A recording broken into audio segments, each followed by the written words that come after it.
Some of the bizarre things you find when working on Ferraris. Every day's a school day, you find something different. Gearbox for the 308, you can see on this side we've got a steel engine mounting. Behind that there's a alloy magnesium spacer and 4 studs. On this side we've got the engine mounting, which as you can see is fairly distorted.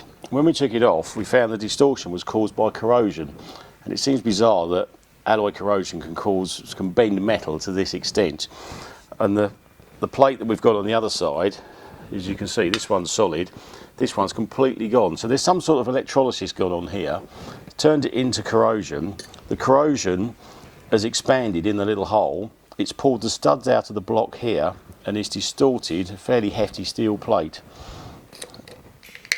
You can see here, there's just piles of it. Bizarre but true.